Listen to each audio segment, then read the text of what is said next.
Региондордун өктүрүү зарылдыгы эмнеден келип чыкты? Элет жеринде жашаган адамдардын жашоо турмушун жакшыртуу, жаңы жумуш орундарын түзүп, эл иш менен камсыз кылуу менен миграциянын агымын токтотуу зарылдыгынан келип чыкты. Региондорду өнүктүрүү тууралуу жарлыгым чыккандан бери аймактарды комплекстүү өнүктүрүү боюнча масштабтуу иштер аткарылууда. Өнүгүү үчүн жагымдуу чөйрөнү түзүүгө багытталган арбын иштер жасалды.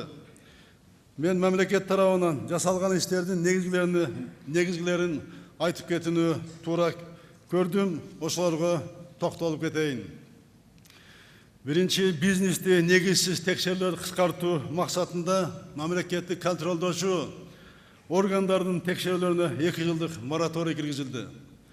Жаңыдан түзүлгөн ишканалар текшерүүлөрдөн 3 жылдык мөөнөткө бошотулду. Экономиканын артыкчылыктуу секторлорунда дем берүү максатында салык мыйзамдарына бир катар өзгөрүүлөр киргизилди. Айыл чарба продукциясын кайра иштетүүчү жергиликтүү ишканалар үчүн кошумча нарк салыгын 80%га кыскартуу жеңилдиги берилди.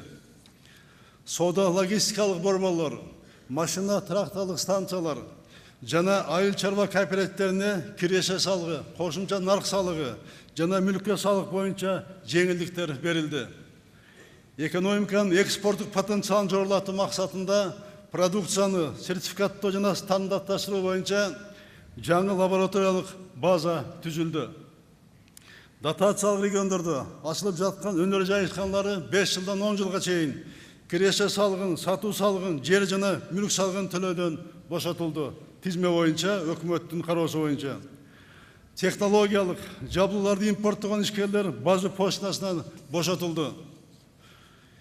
Ишкерлерди коргой турган жаңы институт, бизнес акыйкатчы институтун түзүү чечими кабыл алынды. Жакында бул да ишке аша баштайт. 2018 жылы региондордун экономикалык жана социалдык инфраструктурасын каржылоо иши жакшырды. Бул максатта эл аралык финансылык уюмдардын жана республикалык бюджеттин каражаттары тартылды. Өткөн жылы Эрский банк, Айыл банк жана Россия Кыргыз фонду кепилдик фонд тарабынан мына биринчи жолу жалпысынан 25 миллиард сомдон ашык кредит жана гарантия берилди. Биз мына 20 миллиард сом ассак деген үмүт кылчубуз, мына 25 миллиард сом аштык. Буну дагы биз эми көбөйтүүбүз керек.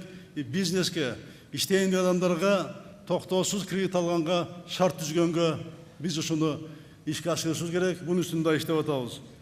Региондордо жаңы ишканаларды көбөйтүү максатында Россия Кыргыз өнүктүрүү фонду түз каржылоонун чегин 1 миллион доллардан 200 миллион долларга чейин мына түшүрдү, төмөндөттү.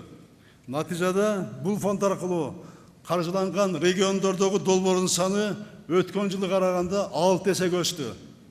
Россия Кыргыз фондундагы мына 50%, жалпылык каражатта 50%-ын ашыгын кайра иштетүүчү тармагына жана агроэнергия комплексине берилди. Россия Кыргыз өнүктүү фонду дагы мурункудай элитный фонд болбойт. Мына 200 миңге түшүргөндөн кийин мына 6 эсеге региондорго финансылык колдоо мына кредит берүү көбөйдү.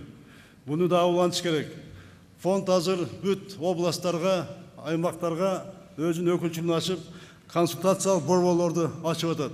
Ачып, будан нары дагы бул каражат башка жака эмес, биздин өндүрүшкө, биздин ичибизден өндүрүп аткан продукцияны кайра иштетүүгө, ошону экспортко алып чыкканга ишканаларды колдой баштайт. Региондорду өнүктүүнү финансылык колдоо максатында мамлекеттик жеңилдетилген кредиттөө программалары ишке ашырылып жатат. Эрский банк былтыркы 8 миллиард сомдон ашык кредит берди, 9 миңге жакын ишкерлерге бир жылда 11%-га регионго берилген кредиттерди мына көбөйттү. Азыр Эрский банк өзүнүн берген кредиттердин 71%-ын региондорго бурду. Буну да улантат Эрский банк. Андан сырткары 12% менен алыскы бийик тол райондорго жайгашкан айылдарга 100 сомдон күрөөсүз 3 жылдык мөөнөт менен мына бериле баштады. Мына Айыл банк дагы быйыл 3,2 миллиард берди, бир жылда 2,5 миллиард сомго кредиттөөсүн көбөйттү. 5 миңге жакын кредит алгандардын саны өстү. Айыл банк өзү айтып турат, Айыл банк деп. айылбан бүт болгон каражаттарды региондорго кайра иштетүү өнөр жайына айрыкча төмөн проценттик кредиттер менен бере башташ керек. ФСК 6-ны мына 5,6 миллиард сом жумшалды. Быйыл дагы өкмөт эрте баштады. ФСК 7-ни. Бирок буну дагы 6%дан бериле баштады 3 жылга. Бул 6%дан кайра иштетүү өнөр жайга. Буну дагы жылын проценттин төмөндөтүү боюнча дагы кайра иштетүү өнөр жайына аракеттерди көрүш керек. Бунун көлөмүн дагы көбөйткөнгө аракеттер болуш керек. Андан сырткары билесиздер 2016 жылы июнь айында кепилдик фонд түзгөнбүз.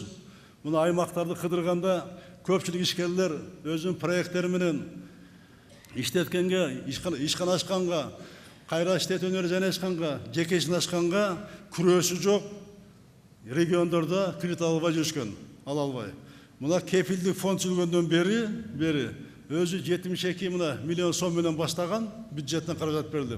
Мына быйыл 3 эсеге көбөйдү, 656 долбоор 755 миллион сомго мына кепилдик берилди. Бул 3 эсеге көбөйдү. Ошол кепилдик берген негизинде башка коммерциялык өнөктөш банктар аркылуу 3 миллиард сомго жакын мына кредиттерди алганга мына мүмкүнчүлүк түзүлдү.